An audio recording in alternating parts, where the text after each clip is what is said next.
let's get yeah, let's get this party started here.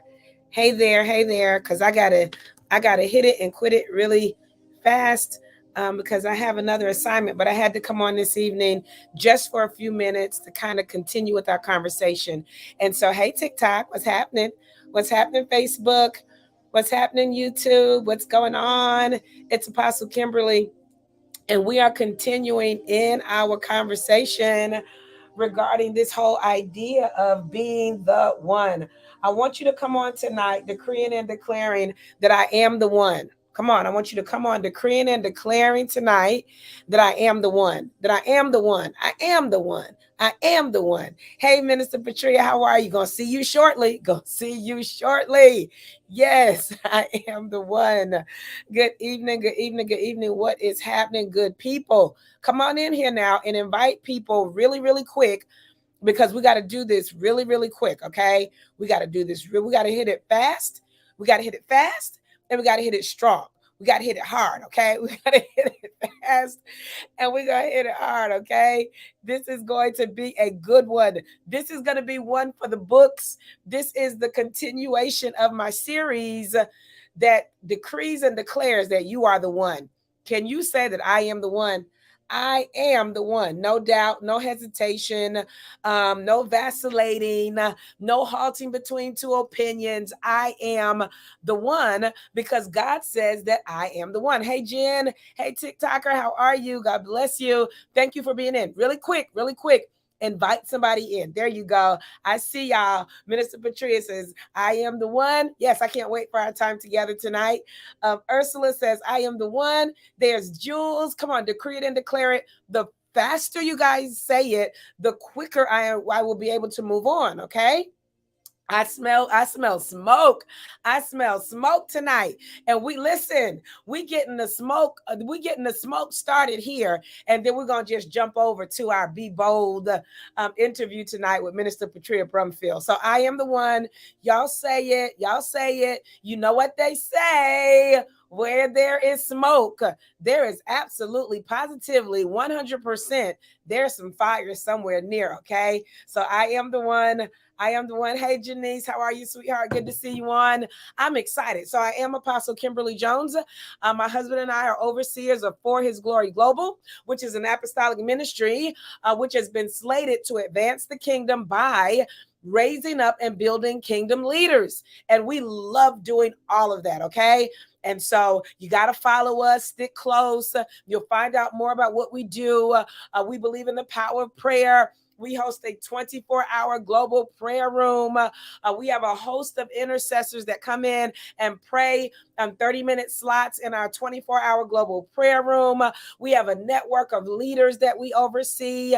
We have events that we oversee. We're out here preaching, teaching, praying, and prophesying every time we get an opportunity to do so. And the Lord says the same, okay? We do all of that. And so that's just a brief overview. I'm also a full-time entrepreneur at the helm of Living on Purpose Life and Empowerment Coaching. I'm a master life and empowerment coach, and I love walking alongside folk as they journey down the path to discovering their purpose and their destiny. You will always hear me say and encourage the people of God to live on purpose and make every day count, okay? And so that's probably more than you would ever want to know about me. But at the core, I am simply a Jesus girl. Can somebody decree and declare that? She's just a Jesus girl, just a Jesus girl. And let me show you my t-shirt. Spread the good news. And that's my assignment, to spread the good news. Okay, that's what I do. That's what I do. There is more. There is more. So I'm going to do a shameless plug for my son's t-shirt line and sweatshirt line. Spread the good news. All right. And so that's what we do in whatever way, shape, form, or fashion the Lord allows us to do so. with. Okay, so we just love God, we love Jesus, we love the people of God, we love the kingdom, and we are here on assignment. So listen, every month, somebody type every month, and if you come in on my broadcast, what you will soon find out really, really quick is that this is not a spectator sport. You come in to participate and to kind of engage and to type and to say and to decree and declare and to write whatever it is that God is saying, because I needed to stick and stay. All right. I needed to stick and stay. I don't need you just to be in here passing through because you're scrolling through social media. And so you just say, oh, let me see what this lady is talking about. No, this is going to bless your socks completely off. It's going to bless your socks off. No doubt whatsoever. So I hope you have a good stock of socks, okay? Because your socks are going to be blessed off. This month, we are doing a sermon series, a teaching series entitled, You Are the One. You are the one. Like, that's me saying it to you. But if you were to say this about yourself, you would simply say, I am the one. Can we type that? I know y'all already typed it, but type it again. I am the one. And I am the one because God is the one who says that I am the one.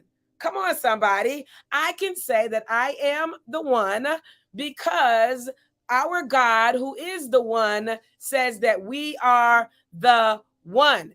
Listen, there's no arguments, no qualms, no negotiations.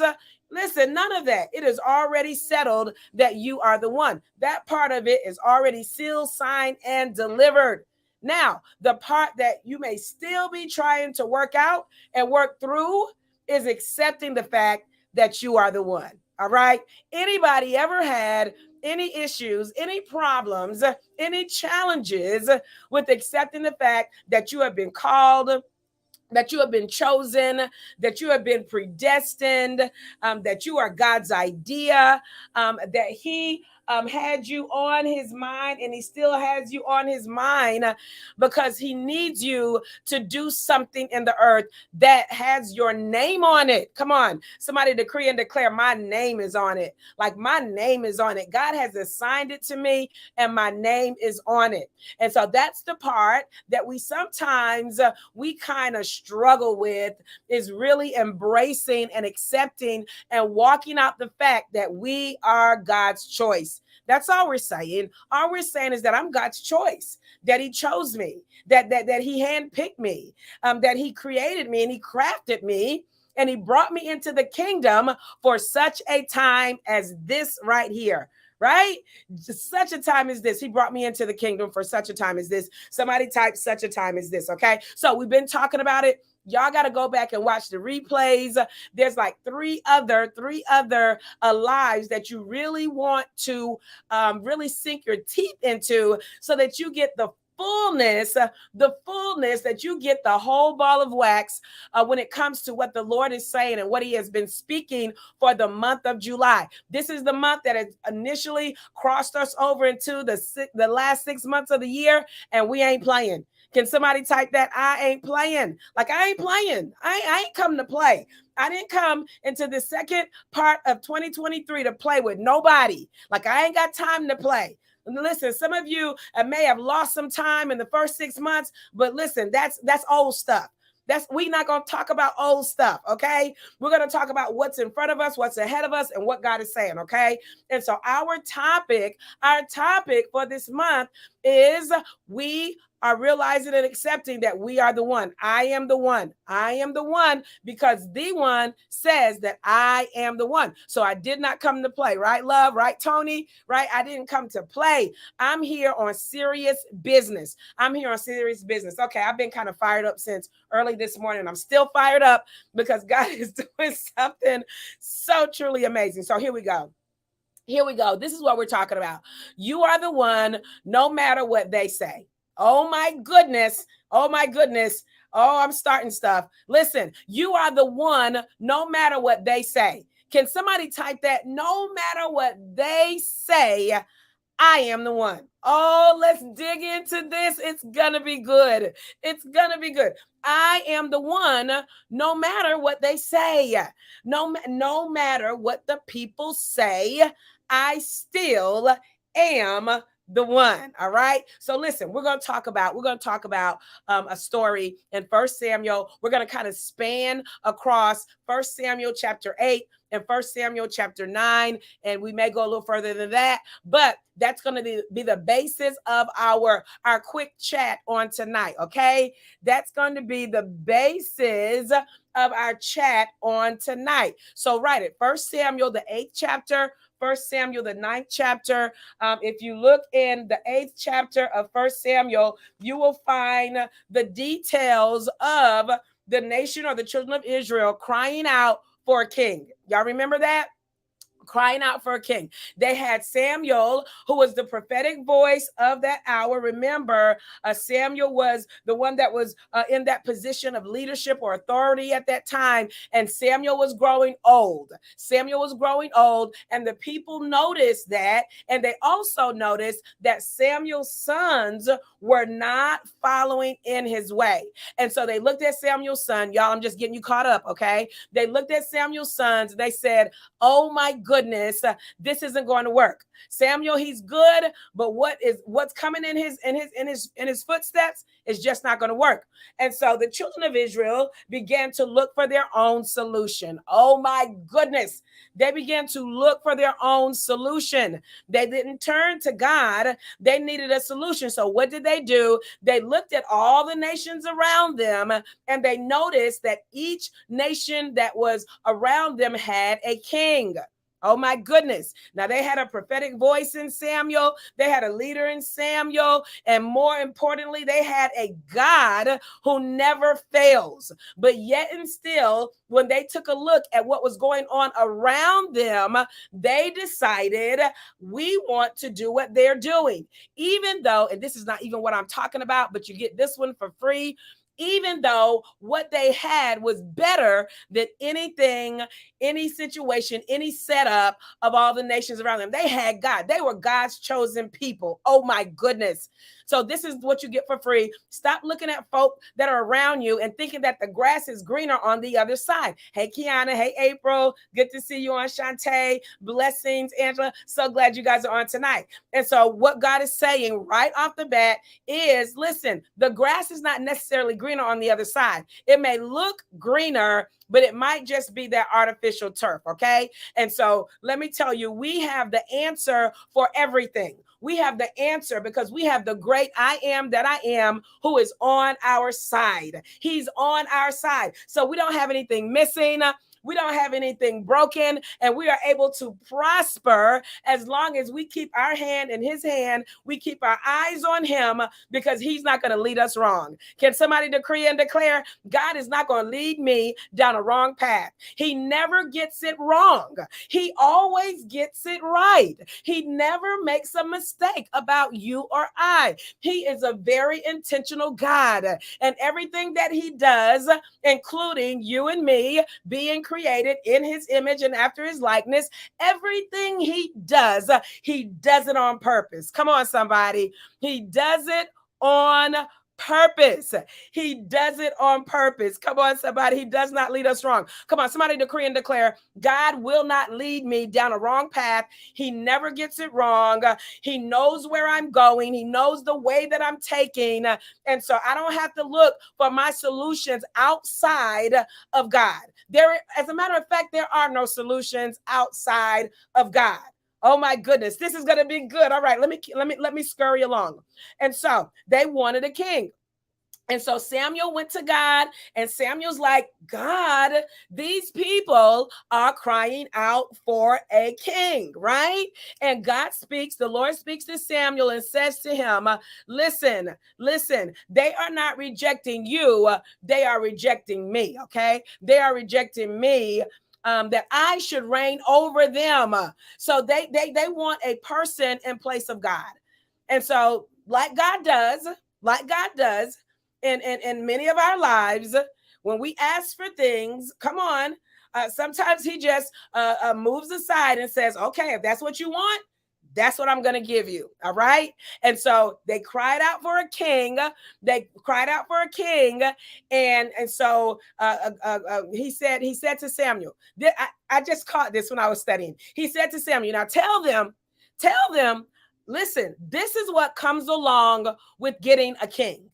And he laid it out. He laid out what was going to happen to them, what was going to happen to their children. He laid out the ways that a king would take. He laid out all of that. He said, Samuel, let them know this is what they are in store for. And guess what? The people still said, give us a king. Give us a king. Now I'm telling you, they looked at the other side and they said the grass is greener, and they wanted what everybody else had versus embracing the thing that they had, which was the presence of God. You just could get no better than that. Like, you could get no better than that. I don't care how much money, I don't care how much fame, I don't care how much notoriety, I don't care how much fortune, I don't care how big your business is, I don't care how many materialistic possessions you have. It gets no better than God. It gets no better than that. You can't trump God. You can't outdo God.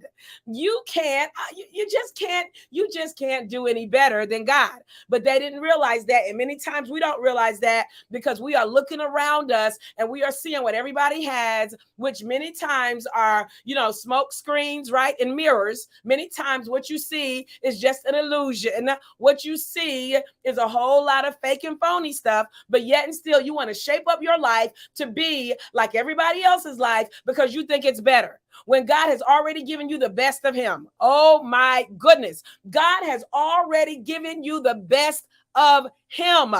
When you said yes to Jesus, he gave you his very best. It's not like he's waiting for some particular point in your life to give you more. He's already given you the best of him. The issue is that many times we have not opened up ourselves to receive it. But he's already given us the best of him. It's a matter of us tapping into it, believing it, embracing it, and walking it out, okay? And so anyhow, he gave them what they asked for, and he said, all right, you want a king? I'm going to give you a king. And so here's where it comes. Here's where it comes, right? And so this, if we move into chapter 9 of 1 Samuel, this is where Saul begins to be highlighted as the one. Oh my goodness. Saul is highlighted as the one. Now we're going to break this up really quick into 3 sections, okay? We're going to talk about number 1, and y'all type this. We're going to talk about the appointment. We're going to talk about the process, and then we're going to talk about the possession, okay? All in this concept of being the one, and then leading into this topic of no matter what they say. All right, being the one. So what did I say? Number one, appointment. Hey, Pastor Verlia. Number 2, the process. And number 3, the possession. Y'all got it? Y'all hanging with me? Y'all invite somebody into the room. Y'all tell somebody it's getting ready to get good. Y'all tell somebody, listen, they're getting ready to get some revelation in this room tonight about how to embrace being the one no matter what they say. Oh my goodness. So anyway, let's talk about Saul. We're going to use Saul as our model. We're going to use Saul as our example. Okay. And so in 1 Samuel chapter 9, y'all, I'm all the way up. Like, I am all the way up. Y'all praying for me? I hope you are praying for me because I'm all the way up. In 1 Samuel chapter 9, now we're moving into chapter 9. And here is where we talk about the appointment. And so they've asked for a king. And so now God begins to speak to Samuel, and he begins to tell Samuel, all right, check out Saul. It's like a spotlight is shown upon Saul. The Bible talks about Kish being his father, and about his father being a man of great influence, a man who is mighty, who is wealthy, a man of valor. That's what he comes from. That's the stock that he comes from, okay? And then the Bible goes on in that second verse to talk about how handsome and how comely Saul is, and that he is that he is from his shoulders upward, he is higher than any of the people. He is higher than any of the people. And so this is God's selection. This is God's appointment. This is who God highlights for the assignment of fulfilling his will. And so anytime God wants to get something done in the earth, he's going to use a man or a woman. Period. The end. Period. The end. That's why it is okay for us to embrace the fact that we are the one, because God uses men and women, and it highlights us as the one. And as I often say, we are a solution and we are an answer. And so at this point, there needed to be a solution and an answer to what God was going to do in the earth for the nation of Israel at that time. And so his answer was Saul. His answer was Saul. His solution was Saul. Okay?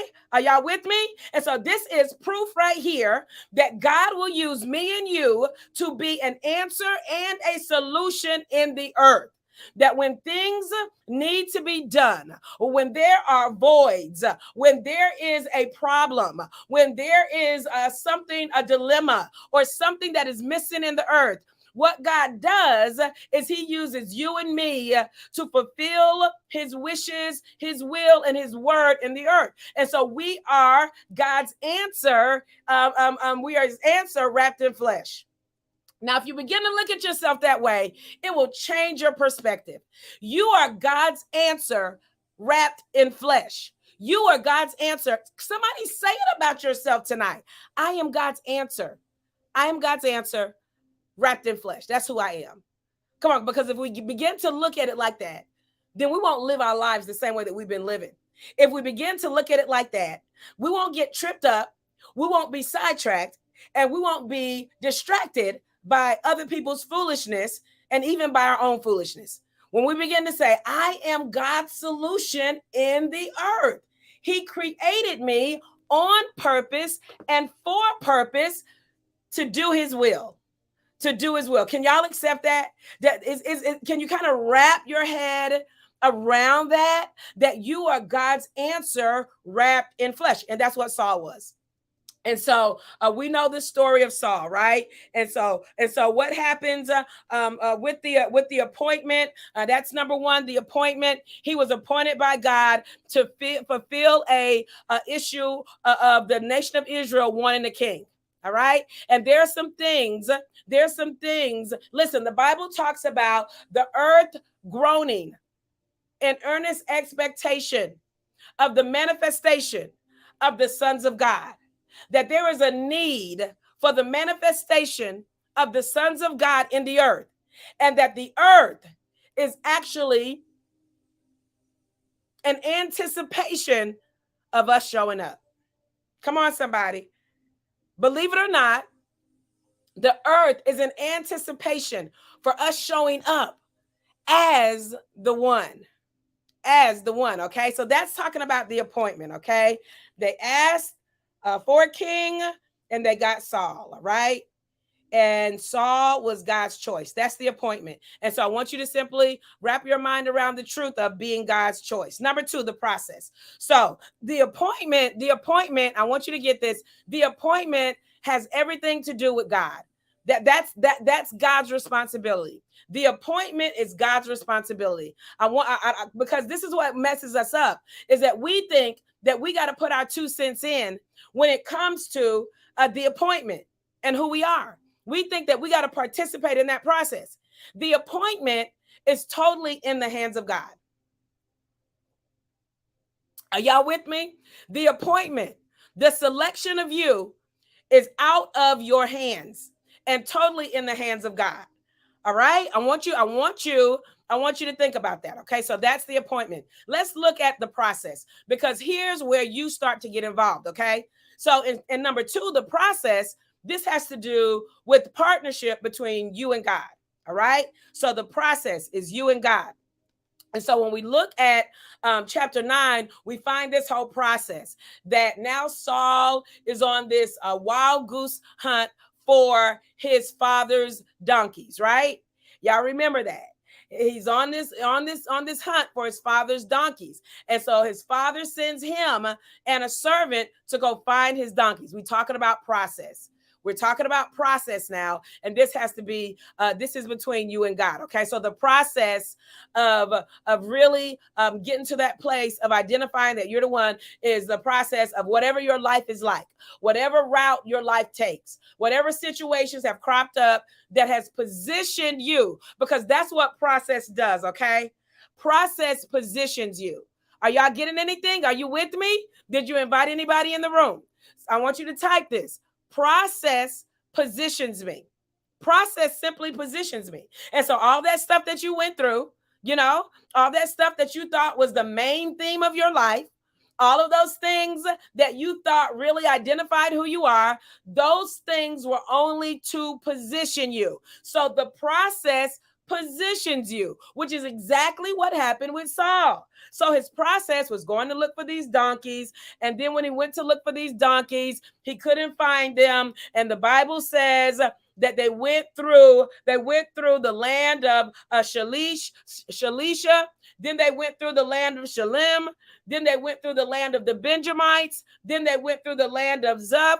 And all of these places where they went took them closer to where God was trying to get Saul. So I want you to hear this. I know some of you may have had a rough path. I know my journey was not a bed of roses, okay? It was not a bed of roses. But what I do know for sure now, looking back on it retrospectively, is that everywhere that I went was another effort to get me in position for what God ultimately had for my life. And so now this gets you to looking at your process differently, right? And so now you're not grieving the fact that you quote unquote went looking for your father's donkeys, meaning that you had some things in your life that really didn't make sense, that happened to you. There were some things that you didn't choose for yourself. There are some things that you wouldn't have chosen, if it was the last option on the table. But because process sometimes happens outside of our control, then we got to begin to look at it as God's sovereignty and God's power to use our process to position us. All right. So our process positions us. Because remember, after they went through all of these things, then they got to a point, and then Saul said, I'm gonna go back. This is futile, so I'm gonna go back. But the servant that was with him said, No, I know a man. I know a man who will be able to give us some information about what we're looking for, right? I know a man. And so Saul says, no, we can't go, because if we go to see the man of God, we have to have something to take him. And I don't have anything to take to him. And the servant says, well, listen, I have a shekel of silver. And so we'll use my silver to offer to the man when we get to him. We got to watch out who we're rolling with, right?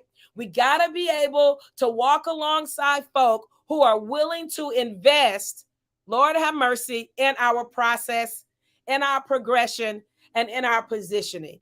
Lord have mercy. We got to walk alongside folk who are willing to invest. And investing shows up in different ways, different forms, different fashions. For Saul, it was the servant who used his shekel of silver, right, as the payment. He says, listen, I'll pay for it. I'll invest in it. I'll invest in you, because I am really vested in your process. See, many times we're disappointed in our relationships along the way of being the one, because we are walking with people who are not fully vested in where we're going. And it doesn't mean that people have to give us money. It means that people have to understand, or should understand, who we are and understand the price that will be greater if we go back. Come on, somebody, that the price will be greater. And so they don't mind investing a word of encouragement. They don't mind investing some time in you. They don't mind investing and putting some work into what's going to help you become the best version of yourself. Okay? And so I want you to do an assessment of who is rolling with you and see if there are people in your corner who are willing to invest in where you're going. Oh my goodness. Oh my goodness. Do they see the value where they would say, listen, I am willing to sacrifice this because you got to get where you're going. You got to find what you're looking for. You got to discover what's ahead of you. And we all need people like that in our lives. And so the servant was that for us, for Saul. He said, I'll give up my shekel, okay? And then they went on a little further. And they got to a place where they still were wondering, which way do I go? How do we find this man? And then they came upon the maidens who were very familiar with Samuel and where exactly he would be so that they could point him in the right direction. So not only do we need in our process of being positioned as the one, not only do we need somebody who will invest, we need somebody who has some wisdom. Lord have mercy. Who is the voice of wisdom? Who is the voice that can point you in the right direction? See, all of these are necessary components when we begin to think about the process and the progression of being the one. So these maidens, they had knowledge and they had wisdom. And so you got to roll with some people or come in agreement with some people who know about where you're going and who know what you're looking for. They know what you're looking for. They know what you're looking for. Why? They know what you're looking for because they have encountered it before. Oh my goodness. Oh my goodness. So what does this mean? This means that we need to be in relationship with people who have experience that is compatible with where we're going. That they have experience, that they have wisdom, that they have know-how, that they know how to point us in the right direction. And so we should always have these three sets of people in our lives. We should have people who we are pouring into, right? We should have people who we are peers with, and we're kind of, in the same place. And then we should have people, right, who are pouring into us. And so the problem many times is that many of us only have people who we are pouring into. And so we don't have people who are pouring into us, who has the wisdom, who has the experience, who has the know-how. And if we do have them, we're not taking full advantage of what they have to offer. Oh my goodness. Oh my goodness. Or if we have those type of people in our lives, we kind of shy back and we kind of keep at a distance instead of saying, listen, which way should I go? I know that you've been and I know that you've seen what I'm looking for. So please give me some direction. Lord have mercy. Are y'all with me? Is this good? Is this making sense? And so we got to be very mindful of our relationships as we are being positioned to embrace the fact that we are the one. Okay, is this good? Are you getting anything? Let me know if you're getting anything. Let me know if this is making sense to you and if it's helping you in your understanding of appointment and process, because that's what we are covering thus far. And so the appointment we know is of God, and the process includes us and God. Thank you, Cher. Cher on TikTok says this is good. And so the process includes me and God. I'm in partnership, Christy, with God, because God is the one that is ordering my steps. He is the one that is moving people in the position that they need to be in, so that when I go through these different places, that I have this servant that's with me, that's going to invest, that I come in that I come in the company of these maidens that are able to give me direction, because they know where to find Samuel.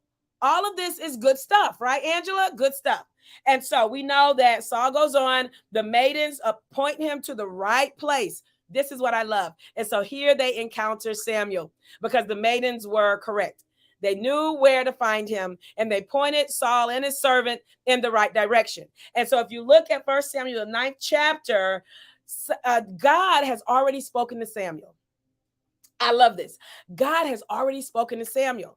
And he said to Samuel, when he encounters Saul, he says, this is the one. That's essentially what he said. Like, this is the one. He says to him, he says in verse 15, it says, now the Lord had told Samuel in his ear a day before. He had told him the day before that Saul was coming, right? And he told her, I'm going to send you a man out of the land of Benjamin, and you're going to anoint him to be the captain over my people of Israel, that he may save my people out of the hand of the Philistines. Y'all, come on. And so even in the nation of Israel wanting a king, God is still concerned about their well-being. And so he introduces the solution of Saul into the equation so that his people will not be overtaken by the Philistines. Solution and purpose, an answer. That's what Saul is. And he's already made Samuel aware that he's coming. Can I tell you this? Can I just give you this for free as well? That God has already mentioned your name, that your name has been prophetically released into the atmosphere. And as you partner with God in this process to proceed forward in your progression, to be positioned as the one, that you're going to find that you're going to be in the right place at the right time with the right people doing the right thing, because God has he's already put all the pieces in place that will accommodate and facilitate your being the one. Now that should make somebody pretty happy right there. That should give somebody peace right there. That should give somebody an answer right there. Somebody should have taken a great big old exhale, like, all right, Lord, I hear you. Can you do that right where you are? Like somebody should have just you should breathe easy. You should breathe easy, because it's not like you are wandering around with no rhyme or reason to your life. God has already put every piece into place that's necessary for you to be positioned to be the one. Samuel already knew. God had already told him. And so when he saw Saul, he knew. And so then what happened? So now Saul is connected with his destiny. Lord have mercy. Now Saul, being introduced to Samuel, is connected to his destiny. And if we want to boldly and confidently embrace the idea and the truth that we are the one, at some point or another, we have to open ourselves up to be connected with our destiny. Come on, because it was Samuel who was going to anoint him. It was Samuel who was going to come along in his process that would get him to the place where he could fully step into his role as king. Lord have mercy. Lord have mercy. Somebody say, God, I'm ready to be connected with my destiny. God, connect me with my destiny. I believe that you've already made a way. I believe that you've already released my name. I believe that you've already given somebody instructions about me. Lord have mercy. And that you're giving somebody instructions about me right now. And I can trust the process. And I don't have to worry about being in the wrong place, because you always get me in the right place. You always put me in the right place. I don't have to worry about being with the wrong people, because you always connect me with the right people. I don't have to worry about doing the wrong thing, because you always show me what the right thing is. Are y'all listening to me? Because sometimes we think about the wrong thing, the wrong place, the wrong people, right? We think about that so much so that we miss it when God is highlighting the right people and the right place and the right thing, right? We miss it. We miss it. Anyway, this is good to me. Are y'all getting it? And so I want you to begin to shift your focus and begin to say, God, I thank you for being in the right place. I thank you for the right places. Come on. That's good, God's intercessor. I thank you. I thank you for connecting me to the right people. God, I thank you. Prophetically, go on and decree and declare it, and thank God for connecting you with the right people. I thank you, God, for allowing me to do the right thing. I may have done the wrong thing at times. I may have done the wrong thing many times. I may have done the wrong thing time and time again.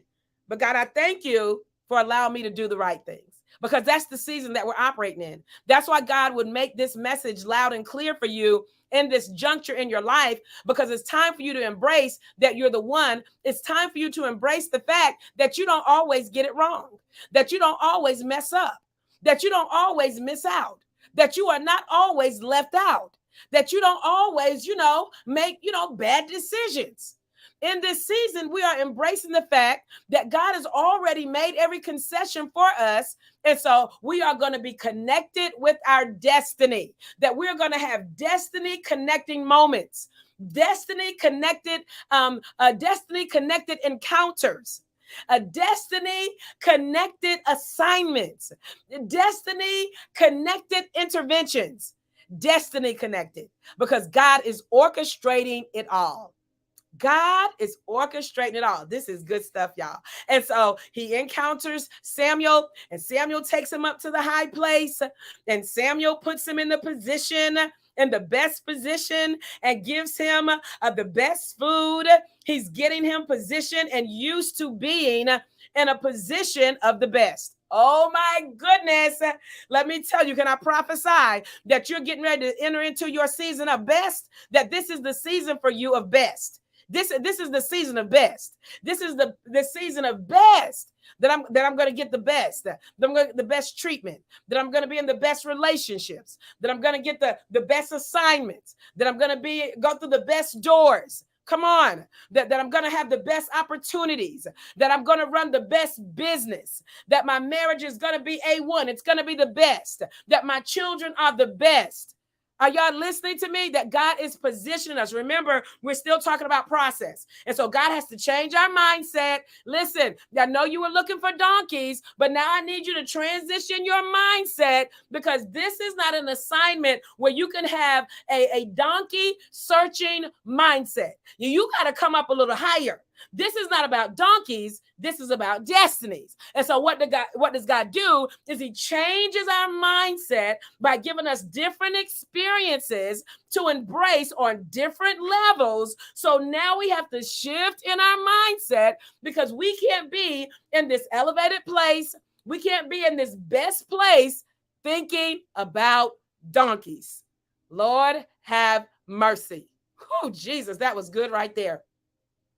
That we cannot be in this high place with this low level thinking. This low level thinking. I got to find the donkeys. I got to do whatever my daddy told me to do.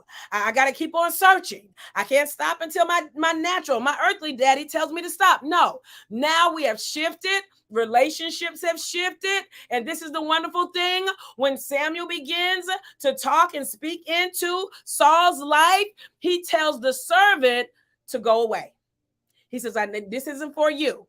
This isn't for you to experience. This isn't for you to understand. This isn't for you to hear. And so for all of y'all out there trying to get mom and them and cousin JoJo and granddaddy and all of them, you're trying to get all of them to understand when God is saying, wait a minute, I need you just to kind of, I need you to pull away. I need you to pull away, because what I have for you is not for them. He told the servant to pass on. He said, go on before us, because I have to give a word. I got to tell Saul what God is telling me to tell him. Everybody ain't going to understand, y'all. Everybody ain't going to understand. Everybody ain't going to understand. There's going to be some people that's going to seem like they're going to have to go on before you. But it's God ordained, because what he has to speak to you is for your ears only. They wouldn't even be able to comprehend it, because the servant, though he was good in a season, Lord have mercy, the servant was good in a season. Now God was moving Saul along. So now he was going from listening to the servant to listening to Samuel. From listening to the servant, some of you are going to be shifted from listening to the servant to listening to Samuel. And Samuel was the voice of God, was the word of God, was the mouthpiece of God, was the one that was going to tell Saul exactly what God was saying, that there was not going to be any Samuel mixed in it, right? It was going to be totally God. And that's what is the shift that we take when we are becoming one. We got to begin to listen to what God says and not what they say. There was a season for him to get instruction from the maidens, right? There was a season for him to get instruction from his father Kish. There were seasons from that. But in this season, it was Samuel's voice that was going to give Saul the word of God. That, remember, he had come in contact with his destiny, and his destiny was only going to speak what God said. And so he had to begin to give and lend his ear to Samuel. Samuel said, listen, it's no need to look for those donkeys anymore. As he had already told him, He'd already told him. He says, the asses that were lost 3 days ago, he says, set not your mind on them, for they are found. He says, set not your mind on them. And so the Lord would say to you tonight, set not your mind on whatever it is that you have allowed to consume your thinking and keep you in a place of your past. He said, don't set your mind. He said, set not your mind on them. Set not your mind on them. All right. Don't think about that. Don't focus on that. This is a different season. You're in a high place. You're in a better place. You have had an encounter with your destiny, right, Shalonda? Set not my mind on that old stuff that cripples. Exactly. You got it. Oh my goodness. So he told him that. And then I'm going to probably have to have a part 2 to this, y'all, because I got to jump off here in about 5 minutes. I'm going to find a stopping point to put a pin in it. And y'all going to have to come back to hear the rest of it, because I didn't even get to this whole concept of no matter what they say. I didn't know this was going to be, man, I didn't know that God was going to dig in this deep. So we're going to kind of put a pin in it in a minute here, so that I can jump off and get on with Minister Patria for my interview that I have at 8 o'clock. Okay, so I gotta find a stopping point. I gotta pull over to the side. I gotta pull over to a rest stop here in a second, so that I can get myself ready, and we're gonna come back to it. Okay. So this is how we'll kind of sum up part 1. Okay. And so here we are. We're gonna finish with process, and then when I come back on, we're gonna talk about possession. Okay. I'll come on and I'll talk about possession to tie it all together. But let's finish talking about process, because we're still in this process stage. And so the process stage is continuing. He's saying, let the servant pass on. I got something I got to tell you. I'm going to prophesy to some of you that are watching tonight. When you make up the decision in your mind to let them go, when you decide to let them go, God is going to speak. Let me give you another scriptural reference for that. When Lot and Abram were together, listen, God has spoken to Abram and told him, listen, I'm going to bless you. I'm going to make your seed great. I got a promise for you, all of that. Then Abram left Haran with Lot. And it was not until contention arose and Lot and Abram had to go their separate ways. It wasn't until then that God spoke to Abram again. If you don't believe me, go in your Bible and read it, study it. It was not until Abram and Lot went their separate ways that God came back and spoke to Abram again to reiterate the promise. And it was contention that stirred up that caused them to separate. OMG. OMG. And so I'm just saying that to put somebody at ease on tonight, that in this process stage, that sometimes it requires a separation that you don't understand, a separation that doesn't make sense, a separation that you didn't see coming, a separation that you might not even want, but it comes and there's purpose in it. There's purpose in it. Because you would think, well, why can't the servant hear this? The servant paid my way. The servant, was going to give me his shekel of silver. The servant wouldn't let me go back. And you begin to go over in your mind all of the reasons why it makes sense that this relationship should stay intact. And so what we begin to do is we begin to logically explain to ourselves and logically come up with reasons why this needs to stay intact. When God is saying, listen, it's not because I don't love you, and it's not because I don't love them. It's just a different season. Lord have mercy. Are y'all listening tonight? That there is purpose in it. And if you love people more than you love my purpose, I'm going to let you have people and I just keep my purpose. I just keep my purpose. You go on and have people because that's what you want. If you want people more than you want my purpose, I'll let you have it, but I'm not going to trust you with my purpose. And many of us have delayed and it feels like forfeiture of what it is that God has promised you. When all God is saying is, this is for you. This is for you. My goodness. I love people, but I want God's purpose more than anything. I want God's purpose for my life.